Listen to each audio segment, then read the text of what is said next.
Thanks for having me. First question before I wanted to dive into this is how many of you have an aging loved one in your life?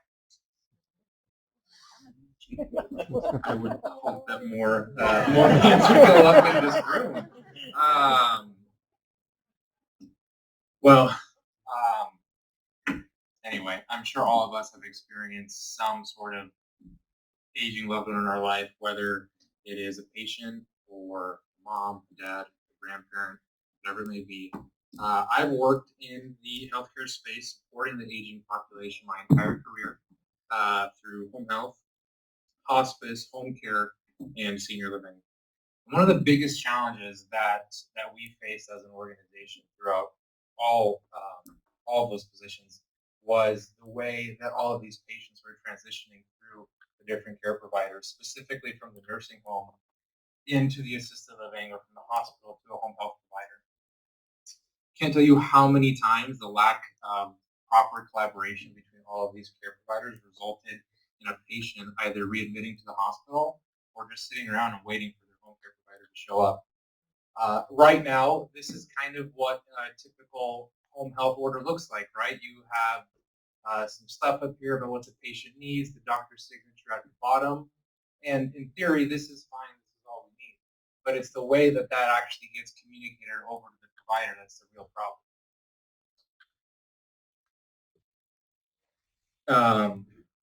Sorry. So the doctor is doing a good job. It's the technology and the team around him that actually ends up screwing up that whole transition process. And it's pretty unbelievable that to this day we're still sharing patient information with that or that guy who's driving it over to the care provider's office to actually get this patient started on home health services. So Grandpa Joe in that last slide didn't end up getting the home health care because it's sitting in a fax machine or sitting in the trunk of this guy's car until Monday morning, until he can actually bring it into the office because there was too much traffic. Wow, I wish I could actually take through these slides. So here's some examples of what happens as a result of using this method of actually transitioning these patients.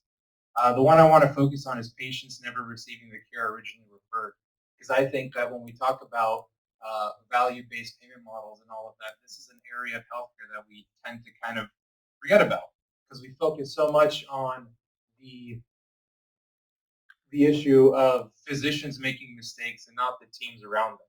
We focus so much on the fact that, hey, maybe that doctor didn't know what they were doing, but in fact, he wrote that order, he did fine. It's just the fact that we didn't end up receiving it. Some of the other issues. Wow. All right. So what are we doing to focus on these issues? And really, the best way to describe it is that all of us are familiar with Basecamp as a project management tool. And really, what Coordihealth is trying to do is essentially create some sort of patient referral management platform to actually bring some of the innovation that's happened outside of healthcare into healthcare for healthcare providers, because our nurses, our social workers, our case managers, and our clinical folks who are actually tasked with these decisions don't have these tools available. They're stuck in their office wasting time Googling, faxing, making phone calls, spending time away from the patient's bedside and actually trying to figure out what happened to that and re-coordinate the care. So essentially, really, our goal is just to get everybody on the same page, share information a little bit more efficiently and collaboratively, and eventually that will, hopefully bring up the patient experience overall. And my goal with this is to actually impact readmission rates and outcomes. Uh, this is just a bit of a screenshot of one of our consumer-facing um, wireframes that we developed, and this is essentially just showing kind of what patients can expect to see inside of the hospital and some of the providers that will be available to them once they actually put in their information. So, yeah, my ask from being up here is I'm in a room full of healthcare executives and investors, and who knows who else is in this room. This is my first time really sharing this idea in front of this many people.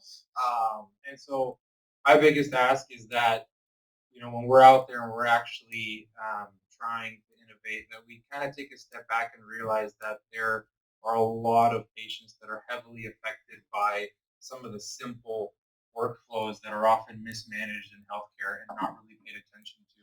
And being in that space, I've seen tons of patients not get seen, end up back in the ER. I can't tell you how many times I've been on the phone with an upset patient family member whose mom is now back in the ER because the physical therapist didn't show up there until Tuesday afternoon when they originally were referred last Friday.